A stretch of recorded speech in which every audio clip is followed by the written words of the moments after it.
Welcome my channel, YouTube চ্যানেলে সবাইকে স্বাগত।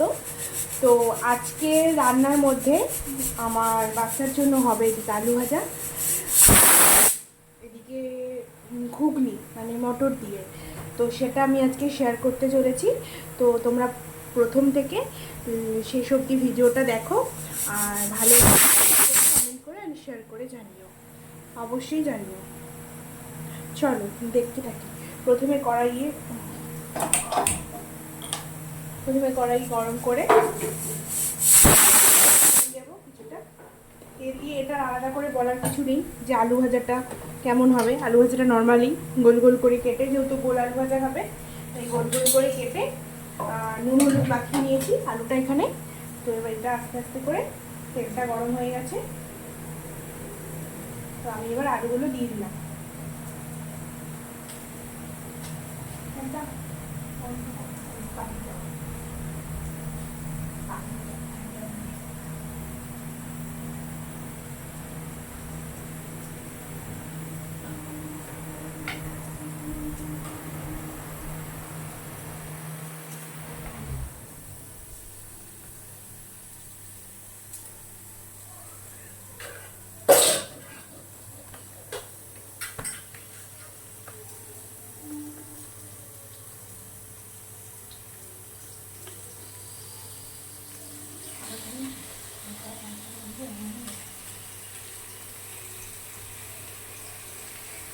যেহেতু বাচ্চা মানুষ, রাতের বেলা বেশি খাবার না দেওয়া রেখেছি, তাই ওকে আমি রাত্রে এমনি যা গরম পড়েছে তাই ওকে আমি রাত্রে জল ঢেলে ভাত মেখে আর একটু আলু ভাজা দিয়ে দিলেই ও সেটাই দুটি খেয়ে নেবে।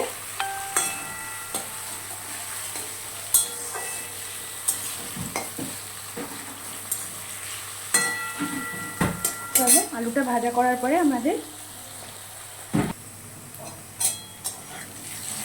তো আলুগুলো সেদ্ধ হয়ে গেছে। জাস্ট এবার একটুখানি ফ্রাই হওয়ার বাকি, একটু লাল লাল করে ভাজা হলেই এটা নামিয়ে নেব। এদিকে বাচ্চাটার আমার খিদে পেয়ে গেছে।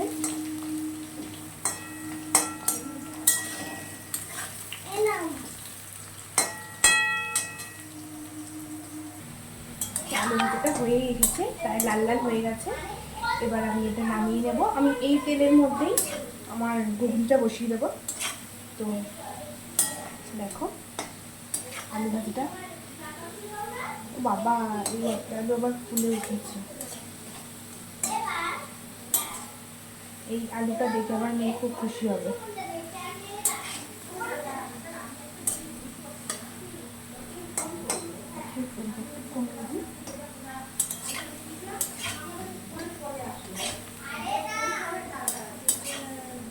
এবার আমি তুলে ফেলছি, হয়তো পুড়ে গেলে পরে তেতো হয়ে যাবে।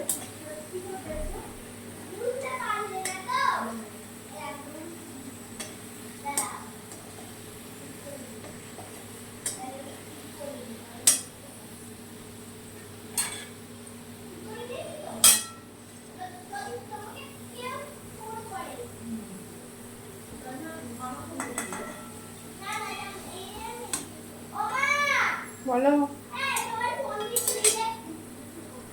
দেখো আমার আলু ভাজা কমপ্লিট। এবার মেয়েকে খেতে দিয়ে দিচ্ছি পেঁয়াজ, আদা, রসুন আর 2-4টে কাঁচা লঙ্কা একসাথে মিক্সচারে আমি একটুখানি হালকা পেস্ট করেছি, পুরো মিহি পেস্ট করিনি। মিহি পেস্ট করলে সেটা ভালো হবে না, একটু হালকা পেস্ট করে নিয়েছি। দেখতে পাচ্ছ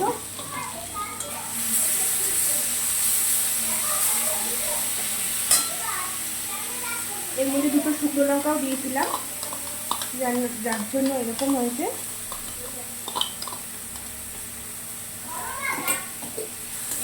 তো এটা ভালো করে কষিয়ে নিতে লাগবে।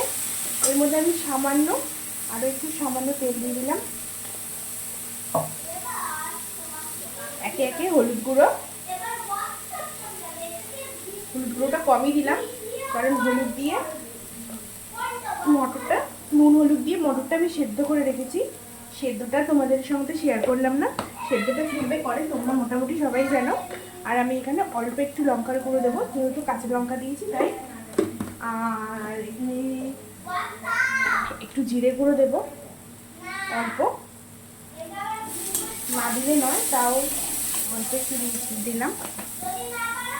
এবারে আমি দিয়ে দেবো সামান্য জল।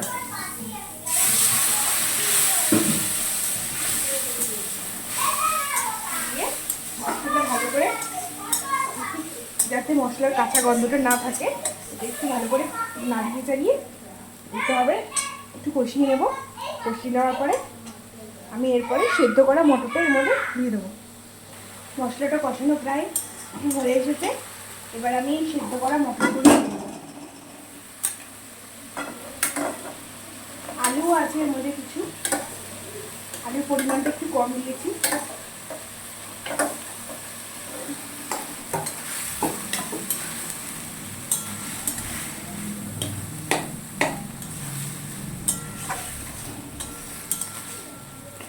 করে নাড়িয়ে চাড়িয়ে এবার ঘুগনিটা প্রায় হয়ে এসেছে। এবার আমি এতে নামানোর আগে একটু গরম মশলার গুঁড়ো দিয়ে দিলাম। অল্পই দিতে হবে, বেশি গরম মশলা দিলে পরে ভালো হবে না, অল্পই দিয়ে দিলাম। ব্যাস, এবারে এটা একটু ফুটে উঠলেই রেডি। তো রাতটা অনেক হয়েছে, এদিকে আমার মেয়ের খাওয়া রাত্রে ডিনারটাও কমপ্লিট হয়ে গেছে। চলো, এটা একটুখানি ঝোলটা কমলেই, আসলে একটু ঝোল রাখলে পরে এতটার মতন ঝোল থাকলে এটা যখন ঠান্ডা হবে তো অনেকটা ঝোল কমে আসবে। তার জন্য এখন এটা এরকম পরিমাণে, মানে এরকম কনসিস্টেন্সি থাকবে। দেখো মটরগুলোও সেদ্ধ হয়ে গেছে ভালো। আর বেশি সেদ্ধ হয়ে গেলে মটরগুলো ভালো হবে না, তাহলে ডাল হয়ে যাবে।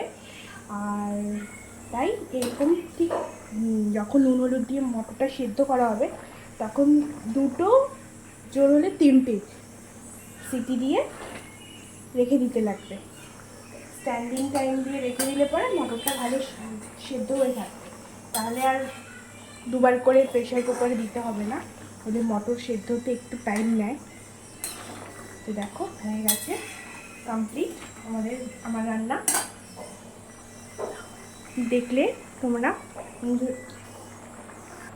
যেহেতু এটা দোকানের ঘুগনির মতন দেখতে হয়েছে তার জন্য আমি দোকানের মতন বাটিতেই সার্ভ করলাম। আর তার সাথে একটা চামচও দিলাম, কাঠের চামচ। তোমরা জানিও দেখে কেমন লাগলো রেসিপিটা। যদিও আমি এখান থেকে টেস্ট করাতে পারবো না, তোমরা ঠিক এইভাবেই বানালে টেস্টটা ঠিক সেমই হবে। তো ভালো লাগলে ভিডিওটা লাইক করো।